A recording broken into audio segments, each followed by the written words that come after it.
পুরনো দিনের সেই সব দিনগুলোর কথা, যখন আধুনিক বিনোদনের কোনো বালাই ছিল না, তখন বন্যপ্রাণীর অনুসরণ ও শিকার করা ছিল এক আভিজাত্যের প্রতীক এবং প্রবল আকাঙ্ক্ষার বিষয়।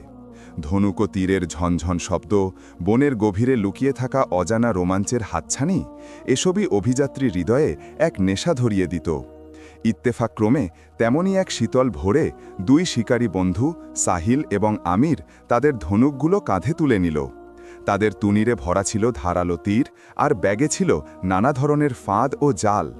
তাদের লক্ষ্য ছিল পরিষ্কার, মদিনার অদূরে অবস্থিত বিশাল বন, যা আল গাভা নামে পরিচিত। সেই বন্যভূমির দিকে তারা দ্রুত রওনা হল, যাতে সেখানে লুকিয়ে থাকা কোনো চতুষ্পদ বা উড়ন্ত পাখিকে শিকারের মাধ্যমে তারা তাদের দক্ষতা প্রমাণ করতে পারে। তাদের কাছে শিকার করার জন্য যথেষ্ট পরিমাণে তীর এবং পাখিদের জন্য মজবুত জাল ছিল। তারা হাঁটতে হাঁটতে আল গাভায়ের এক সবুজ এবং ঘন মরুদ্যানসদৃশ জঙ্গলে পৌঁছে গেল।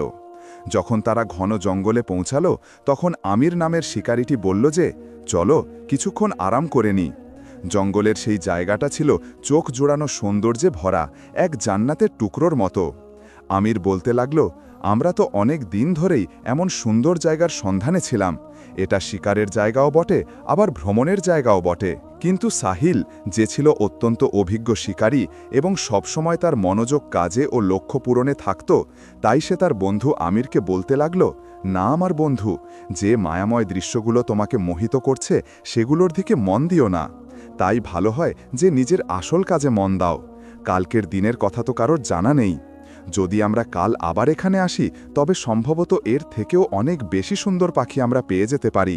তাই দেরি করো না ভাই, ওঠো এবং জাল পাতো, যাতে আমরা তাড়াতাড়ি কিছু পাখি শিকার করে বাড়ির পথে ফিরতে পারি। কে জানে আমাদের তকদিরে কি লেখা আছে। তারপর দুই শিকারী একটি ভালো জায়গা দেখে তাদের জাল পেতে দিল এবং সেখানে কিছু শস্যের দানা ছড়িয়ে দিল। আর তারপর দুজন একটি বিশাল পাথরের কাছে লুকিয়ে বসে রইল, যাতে কোনো পাখি এলে তারা সেগুলোকে ধরে ফেলতে পারে। দুই শিকারী দম বন্ধ করে অপেক্ষা করছিল। বেশ কিছুক্ষণ এভাবে বসার পরে তারা ক্লান্ত হয়ে পড়ল এবং তাদের চোখে ঘুম আসতে লাগল। হঠাৎ তারা দেখল যে একটি অতি সুন্দর পাখি এসে গেছে এবং সে মাটিতে ছড়ানো দানা খুঁটে খেতে চাইছে। দুই শিকারী তাদের বুকে শ্বাস ধরে রাখল এবং দৃষ্টি স্থির করে দেখতে লাগল। এখন কি হয়? সেই সুন্দর পাখিটি যখন দানাগুলো দেখল, তখন তার বিবেকের চোখ যেন বন্ধ হয়ে গেল এবং সে দানা খুঁটে খাওয়ার জন্য জালের পাশেই বসে গেল, যা দেখে আমির নামের শিকারীটি জালের দড়ি টানল এবং ভাগ্যের ফেরে পড়া পাখিটি জালে আটকে গেল। দুই শিকারী আনন্দে চিৎকার করতে লাগল এবং যখন জালের কাছে পৌঁছালো, তখন তারা দেখল যে পাখিটি জালে আটকে অসহায়ভাবে ডানা ঝাপটাচ্ছে। তারা জাল থেকে পাখিটির গলা ছাড়িয়ে সাবধানে একটি কাঠের খাঁচায় ভরে দিল। যখন শিকারীরা স্বস্তির নিঃশ্বাস নিল, তখন তারা দেখল যে আসরের নামাজের সময় হয়ে গেছে এবং অল্প কিছুক্ষণ পরেই সূর্য ডুবে যাবে। তাই তারা তাদের শিকারের জিনিসপত্র গুছিয়ে নিল এবং বাড়ি ফেরার জন্য প্রস্তুত হয়ে গেল। কিন্তু আমিরের মনে তখনও এই আকাঙ্ক্ষা ছিল যে সে ওই জায়গাতেই আরও কিছুক্ষণ থেকে যাক এবং ওই রকমই আরও একটি সুন্দর পাখি ধরুক। তাই সে তার বন্ধু সাহিলকে বলতে লাগল যে এখনও আমাদের কিছুটা ভাগ্য সুপ্রসন্ন আছে এবং তুমি এখনই যাওয়ার জন্য তৈরিও হয়ে গেছ। কিন্তু সাহিল নামের শিকারী বলল, আমাদের কিসমতে তো এটাই লেখা ছিল। এখন রাত নেমে আসছে এবং এখন আমরা আর দ্বিতীয় কোনো পাখির অপেক্ষায় এখানে থাকতে পারি না, কারণ এমন যেন না হয় যে আলগাভা জঙ্গল থেকে কোনো হিংস্র পশু বেরিয়ে আসে এবং সে আমাদের জীবন ছিনিয়ে নেয়। কিন্তু আমিরকে তো লোভ এবং লালসা ঘিরে ধরেছিল, তাই সে বলতে লাগল যে না, এখানে কোনো বিপদ নেই, চারদিকে একেবারে শুনশান এলাকা। আমি তো এখানে কখনো কোনো হিংস্র বাঘ দেখিনি যে আমাদের রাস্তা আটকাবে, আর কোনো শিকারী পশুকেও দেখিনি। তার কথা শুনে সাহিল নামের শিকারী বলল, যাই হোক, তুমি তোমার স্বাধীন ইচ্ছার মালিক। যদি তুমি যেতে না চাও তো এখানেই অপেক্ষা করো, কিন্তু আমি তো সব অবস্থাতেই ফিরে যাব এবং এই পাখিটাকেও আমার সঙ্গে নিয়ে যাব, আর এটিকে বিক্রি করে প্রাপ্ত অর্থের অর্ধেকটা তোমার হাতে তুলে দেব। সাহিল এই কথাগুলো বলল এবং তার বন্ধু আমিরকে সেই নির্জন এবং জনমানবহীন এলাকাতেই একা রেখে দিল এবং পাখিটিকে সাথে নিয়ে সেখান থেকে হেঁটে চলল। দ্বিতীয় শিকারী সাহিল যখন ক্লান্ত হয়ে সেখান থেকে কিছুটা দূরে গেল, তখন সে কিছু ঘোড়ার পায়ের খুরের আওয়াজ শুনতে পেল, যা দুর্গের ফটক পেরিয়ে মদিনা শহরে প্রবেশ করছিল। তাই সে পথের একপাশে দাঁড়িয়ে গেল, যাতে আরোহীদের রাস্তা দিতে পারে। কিন্তু যখন আরোহীরা তাকে দেখল, তখন তারাও সেখানেই দাঁড়িয়ে গেল, এবং তারপর শিকারী দেখল যে শহরের আমির শাসক তার দিকে হেঁটে আসছেন। আমির শাসক শিকারীকে দেখে সঙ্গে সঙ্গে জিজ্ঞাসা করলেন, ওহে যুবক, তুমি এখানে কেন দাঁড়িয়ে আছো? শিকারী এগিয়ে গেল এবং বলতে লাগল, জনাব, আমি এইমাত্র শিকার সেরে এলাম এবং নিজের বাড়ি ফিরে যাচ্ছি। তারপর সে আমিরকে শাসককে সেই সুন্দর পাখিটি দেখালো, যা সে তার বন্ধু আমিরের সাহায্যে ধরেছিল। আমির শাসক যখন সেই পাখিটি দেখলেন, তখন অবাক হয়ে বললেন, সত্যি, এটা তো অতি মনোরম পাখি। তুমি কি এটিকে বিক্রি করবে, যাতে আমি এটিকে আমার বাগানের শোভা বানাতে পারি? এটি সেখানে ঘুরে বেড়াবে এবং তার মিষ্টি আওয়াজ দিয়ে আমার মন ভরিয়ে দেবে। শিকারী সাহিল বলল, জনাব, আপনার পুরো অধিকার আছে, কিন্তু এই পাখিটি আমি আমার শিকারী বন্ধু আমিরের সাহায্যে ধরেছি। এখন যদি আপনি এটিকে কিনতে চান, তবে দয়া করে আমাকে কিছুদিনের অবকাশ দিন, যাতে আমি আমার বন্ধুর আসার অপেক্ষা করতে পারি, যে এখনও আলগাবা জঙ্গলে আছে। তারপর আমরা দুজনেই আপনার কাছে এসে হাজির হব। নিশ্চয়ই আমার সঙ্গীও এই কথা পছন্দ করবে যে আমাদের এই পাখিটি আপনার বাগানের অলংকার হয়ে উঠুক এবং অন্য পাখিদের সাথে বাগানের রৌনক বৃদ্ধি করুক। আমির শাসক দ্বিতীয় শিকারী সাহিলের কথা শুনলেন এবং স্নেহের সাথে বললেন, হ্যাঁ, আমার কোনো আপত্তি নেই, আমি কিছুদিন অপেক্ষা করব, এবং যখন তোমার সঙ্গী শিকারী আমির জঙ্গল থেকে ফিরে আসবে, তখন তোমরা দুজনে মহলে চলে এসো। আমি উদার অঙ্কের টাকা দিয়ে তোমাদের কাছ থেকে এই পাখিটি কিনব। আমির শুধু এতটুকুই বললেন এবং তার সঙ্গীদের সাথে এগিয়ে গেলেন, আর শিকারী সাহিলকে তার ভাগ্যের ওপর ছেড়ে দিলেন, যে অবাক হয়ে নিজের নখ দাঁত দিয়ে কাটছিল। দ্বিতীয় শিকারী সাহিল আমিরের শাসকের কাছে যাওয়ার এবং পাখিটি বিক্রি করার জন্য সময় গুনতে লাগল। এই অপেক্ষায় কিছুদিন কেটে গেল, কিন্তু প্রথম শিকারী আমিরের বাড়ি ফেরার কোনো খবর পাওয়া গেল না এবং তার ধৈর্যের পাত্র উপচে পড়ল। সে তার বন্ধু আমিরের বাড়িতে গেল, যাতে তার স্ত্রীকে এই পুরো ঘটনা বলতে পারে এবং বন্ধু আমিরের অনুপস্থিতিতে পাখিটি বিক্রি করার জন্য অনুমতি চাইতে পারে। যখন সে বন্ধুর বাড়িতে পৌঁছালো এবং দরজায় কড়া নাড়ল, তখন সে এটা দেখে বিস্মিত হয়ে গেল যে তার বন্ধু মারাত্মকভাবে আহত। তার চেহারার রং ফ্যাকাশে হয়ে গেছে, তার মাথা, বাহু এবং পায়ে মলম লাগানো আছে এবং ব্যান্ডেজ বাঁধা আছে।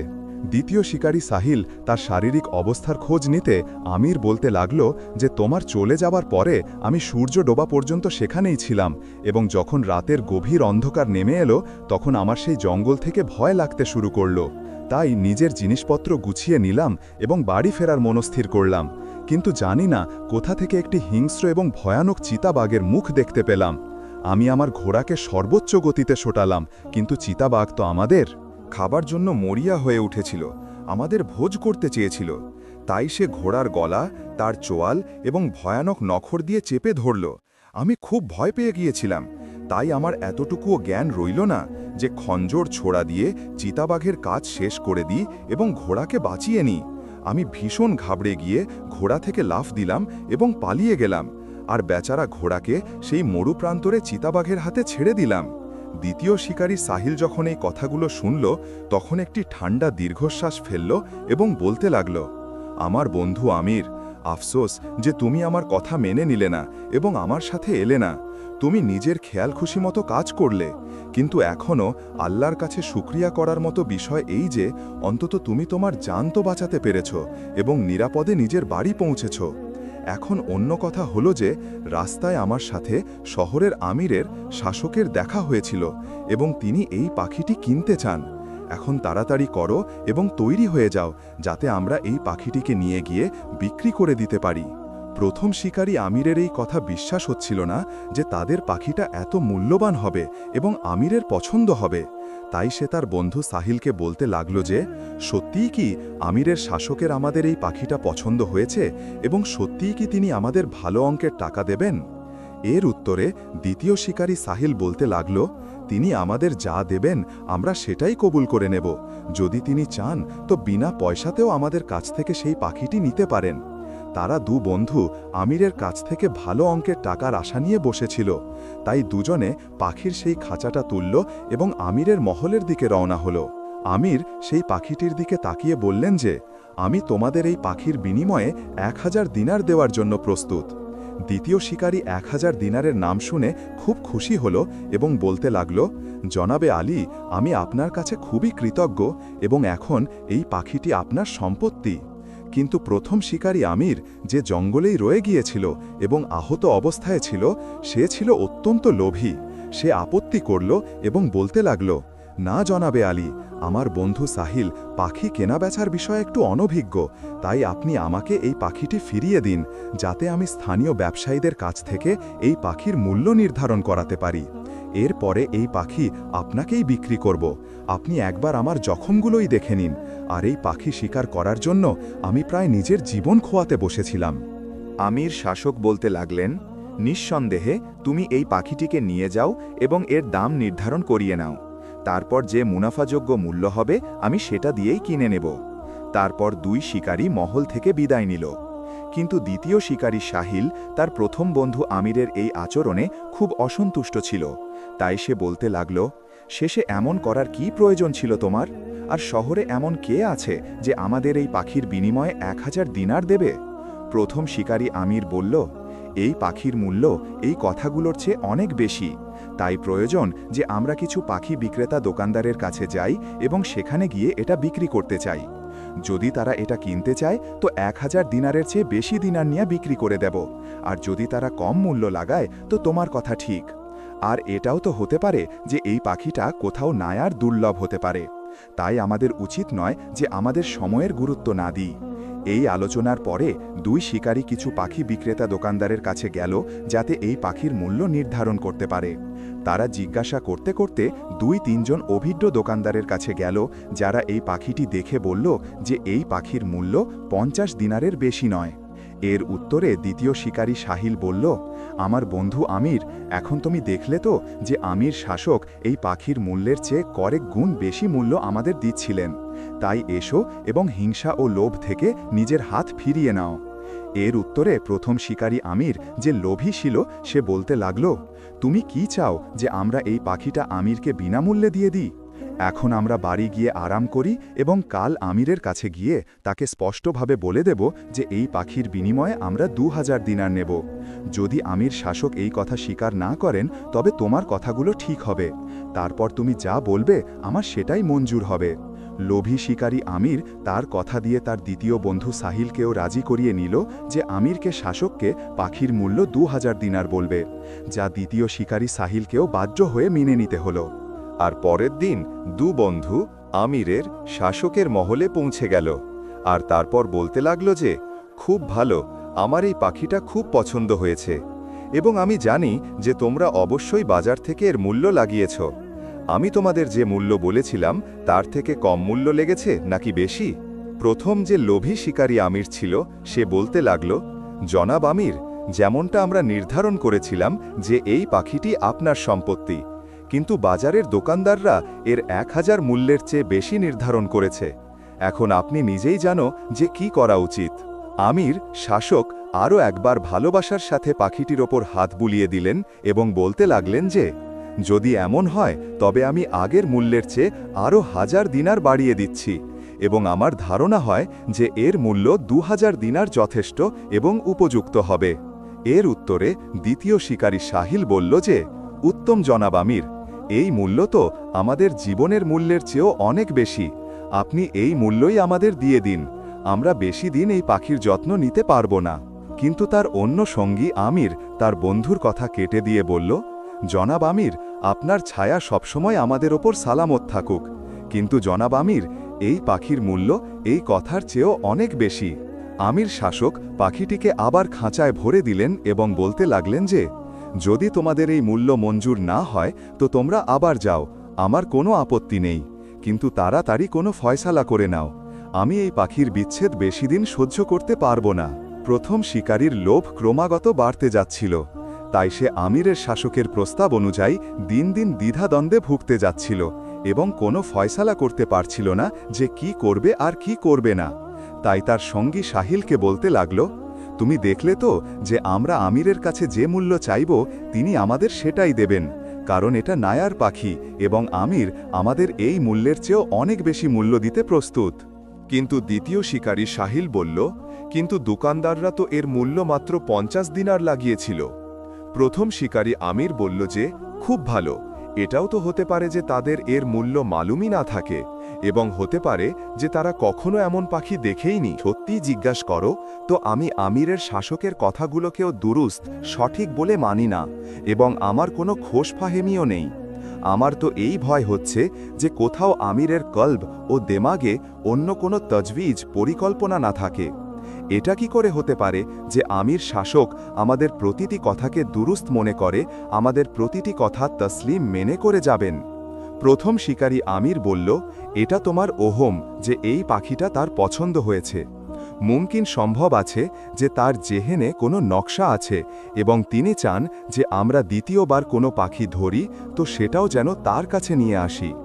প্রথম শিকারী আমির শুধু এতটুকুই বলল এবং জহুরির দোকানের দিকে চলতে শুরু করল। দ্বিতীয় শিকারী সাহিল বলতে লাগল যে, এখন কোথায় যাচ্ছ? প্রথম শিকারী আমির বলতে লাগল যে, আমির শাসক আমাদের যে মূল্য দিতে চান তাতে আমাদের অবস্থা সম্পূর্ণভাবে পাল্টে যাবে। তাই আমি জহুরির দোকানে যাচ্ছি যাতে তার কাছ থেকে কোনো কিমতি হীরা কিনি। এর উত্তরে দ্বিতীয় শিকারী সাহিল বলল, আরে বাবা, আমার তোমার কথা নিয়ে কোনো লেনদেন নেই। এখন না কোনো বোঝা আছে আর না আছে ভার বহনকারী কোনো প্রাণী, এবং তুমি এখনই হীরা কেনাকাটায় কেন লেগে গেলে? কিন্তু তার ওপর তার সঙ্গী সাহিলের কথাগুলোর কোনো আছড় পড়ল না। তাই সে জহুরির দোকানে পৌঁছালো এবং তাকে বায়না দিয়ে বাড়ি ফিরে গেল। তারপর সে খাঁচাটা তুলল এবং আমিরের দরবারে পৌঁছে গেল। এইবারও আমির শাসক তাদের ইস্তেকবাল স্বাগত করলেন, তাদের হাল আহওয়াল জিজ্ঞাসা করলেন এবং পাখিটিকে দেখে উঁচু আওয়াজে হাসতে থাকলেন। আর কিছুক্ষণ পরে বলতে লাগলেন যে, খুব ভালো, অবশেষে তোমরা কোনো নতিজাতে সিদ্ধান্তে পৌঁছাতে পেরেছ। আমারও এই পাখিটা খুব পছন্দ হয়েছে, তাই বেহতার হবে যে আমাকে এর আখেরি মূল্য জানিয়ে দাও। প্রথম লোভী শিকারী আমির বলল, জনাব আমির, আমার ধারণা হয় যে এর মূল্য 5000 দিনার পর্যন্ত হতে পারে, কিন্তু একজন পাখি বিক্রেতা তাজের ব্যবসায়ী এই শহরে আসতে চলেছে, তাই তিনি এর সহিহ মূল্য বলতে পারবেন। আপনি মেহেরবানি করে এবং আমাদের আরও একদিনের মোহলত দিয়ে দিন, যাতে আমাদের বা আপনার কলবে কোনো কিসমের ওহমের কোনো গুঞ্জাইশ না থাকে। আমির শাসক এই কথাগুলো শুনে কিছুক্ষণ তো খামোশ থাকলেন, তারপর জোরে জোরে হাসতে লাগলেন। যখন ক্লান্ত হলেন তখন বলতে লাগলেন যে, হ্যাঁ, তুমি দুরুস্ত বলছো, আমি কাল পর্যন্ত সবর করে নিচ্ছি, কিন্তু এর চেয়ে বেশি আমি ইন্তেজার করতে পারি না। প্রথম শিকারী আমির বলল, জি হ্যাঁ, আমরা আপনার কথা বুঝতে পারছি, কাল আমরা এই পাখিটা আপনার খেদমতে পেশ করে দেব। সেই দিনটাও বাতাসের মতো গুজরিয়ে গেল তো দুই শিকারী পরিন্দের খাঁচা নিয়ে মহলে গেল এবং বেশ কিছুক্ষণ পর্যন্ত আমিরের শাসকের সাথে কথা বলতে থাকল এবং মজাক করতে থাকল। তারপরে বিষয়গুলোর দিকে ফিরল তো আমির শাসক শিকারীদের দিকে দেখতে দেখতে বললেন, তোমাদের এই পাখির সহিহ মূল্য মালুম হয়ে গেছে, এবং কি তোমরা রাজি যে 5000 দিনার নিয়ে এই পাখিটা আমার হাওয়ালে করে দেবে? প্রথম শিকারী আমিরের এই কথা শুনল তো তা বরদাস্ত না হল এবং তাড়াতাড়ি বলতে লাগল, জনাবে আলী, আপনি এই পাখির মূল্য 10,000 দিনার দিয়ে দিন, বরং এই নায়ার পাখির মূল্য 10,000 দিনারের চেয়েও অনেক বেশি হবে। আমির কিছু সময় খামোশ রইলেন এবং তারপর বলতে লাগলেন, তুমি বিলকুল এই পাখির মূল্য মুনাসিব বলেছ, কিন্তু আমি চাই যে তোমাদের 10,000 দিনারের বদলে 12,000 দিনার দিয়ে দিই। কি এখন তোমরা রাজি? এর ওপর দ্বিতীয় শিকারী সাহিল বলল যে, জনাবালা, এই মূল্য তো অনেক জিয়াদা, এবং আমাদের ওহমো গোমানেও কল্পনাতেও ছিল না যে আমাদের এই পরিন্দের এভোস্ট। আমির শাসক যখন এই কথাগুলো শুনলেন তো জোরে জোরে হাসতে লাগলেন এবং খাজাঞ্চিকে, কোষাধ্যক্ষকে আওয়াজ দিতে দিতে ডাকতে লাগলেন। খাজাঞ্চি ভয়ে ভয়ে এলো এবং আদাব করার পর নিজের হাত বুকে রেখে দিল। আমির শাসক লোভী শিকারী আমিরের দিকে ইশারা করতে করতে খাজাঞ্চিকে বললেন যে, এখনই যাও এবং দুনিয়ার সমস্ত ধনসম্পদ এই লোকটির সামনে স্তূপ করে দাও। এর ওপর খাজাঞ্চি আমিরের কথাগুলোকে ভালোভাবে না বুঝতে পারল, তাই বলতে লাগল, জনাবে আলী, আমি বুঝলাম না, এবং আপনি কি বলতে চাইছেন? আমি পুরো রাজ্যের খাজানা এই লোকটির সামনে কিভাবে করতে পারি? আমির শাসক সেই পাখিটিকে ছুঁড়ে মারলেন এবং বাতাসে উড়িয়ে দিলেন এবং বললেন যে এই পাখিটির জন্য এই পাখিটা খুব দামি এবং দুর্লভ আছে এবং আমি এই পাখির জন্য যে কোনো মূল্য পরিশোধ করতে পারি। আমির শাসক নিজের কথা শেষ করলেন এবং জোরে জোরে হাসতে লাগলেন। খাজাঞ্চিকে ডাকা এবং পাখিটিকে শূন্যে উড়িয়ে দেওয়া থেকে লোভী শিকারী আমির বুঝতে পারল যে তার সাথে ঠাট্টা করা হচ্ছে। কিন্তু আমির শাসক যখন হাসতে হাসতে ক্লান্ত হয়ে গেলেন তো বলতে লাগলেন যে খুব ভালো, এই পাখিটি সত্যি খুব দুর্লভ এবং তুমি এটাও দেখে থাকবে যে আমি এই পাখিটির জন্য যে কোনো মূল্য দিতে তৈরি এবং আমার কাছে এই পাখিটির সঠিক মূল্য জানা নেই। এর অপর দ্বিতীয় শিকারী সাহিল বলল, জনাবে আলী, আমি তো প্রথম থেকেই 1000 দিনারে রাজি ছিলাম। আমির শাসক প্রথম শিকারী আমিরের দিকে ইশারা করতে করতে বললেন, কিন্তু তোমার এই সঙ্গী তোমাকে সেই মূল্য থেকেও বঞ্চিত করে দিয়েছে এবং আমি তো প্রথম দিনই বুঝে গিয়েছিলাম যে এই লোকটি এত লোভী যে আমার প্রতিটি প্রস্তাব প্রত্যাখ্যান করে দেবে। এই জন্য আমি চেয়েছিলাম যে কিছু সময় এই প্রশ্নোত্তরেই কেটে যাক আর আমারও মনোরঞ্জন করার সুযোগ মিলুক। আমি আগেই কিছু জটিল বিষয়ে জড়িয়েছিলাম আর এখন আমি খুশি যে আমি এই পাখিটির মালিক হয়ে গেলাম আর আমার 50 দিনারও খরচ করতে হলো না। সত্যি তোমরা দুজনেই আমার মনোরঞ্জনের সুযোগ করে দিয়েছ। এর ওপর লোভী শিকারী আমির বলল যে, জনাবে আলী, আপনি কি সত্যি এর বিনিময়ে আমাদের কোনো মূল্য দিতে চান না? এরপর আমির বললেন যে, আমি শুধু এতটুকু করতে পারি যে তোমাদের কোনো শাস্তি দেওয়া থেকে বিরত থাকব, আর ওটাও শুধুমাত্র এই জন্য যে তোমরা আমার মনোরঞ্জনের কারণ হয়েছ। এই জন্য দেরি করো না আর আমার চোখের সামনে থেকে অদৃশ্য হয়ে যাও। যদি তোমরা দেরি করো তো আমার সিদ্ধান্ত বদলে যেতে পারে, আর হয়তো আমাকে তোমাদের জন্য কোনো শাস্তিও নির্ধারণ করতে হতে পারে। এই শুনে দুই শিকারী ভয় পেয়ে গেল। সেই দুই শিকারী মহল থেকে বের হলো তো লোভী শিকারী আমির দ্রুত দৌড়াতে লাগল, যাতে এমন না হয় যে আমির শাসক আবারও তাদের ডেকে নেন আর তাকে শাস্তি দেন। কিন্তু এর ওপর তার সঙ্গী সাহিল বলল, শোনো ভাই, তুমি কত দামে তোমার পাখিটা আমিরের কাছে বিক্রি করেছ? কিন্তু লোভী শিকারী আমিরের অবস্থা তো এই ছিল যে তার গায়ে যদি ছোড়াও চালানো হতো তো তা থেকে রক্ত বের হতো না। এই জন্য বলতে লাগলো যে সেই দামেই যে দামে আমির কিনেছেন। প্রিয় বন্ধুরা, আশা করি এই গল্পটি আপনাদের পছন্দ হয়েছে। যদি গল্পটি ভালো লেগে থাকে তো মন্তব্যে আপনাদের মতামত অবশ্যই জানাবেন। আমাদের চ্যানেলকে সাবস্ক্রাইব করে দেবেন। গল্পটি দেখার জন্য অনেক অনেক ধন্যবাদ।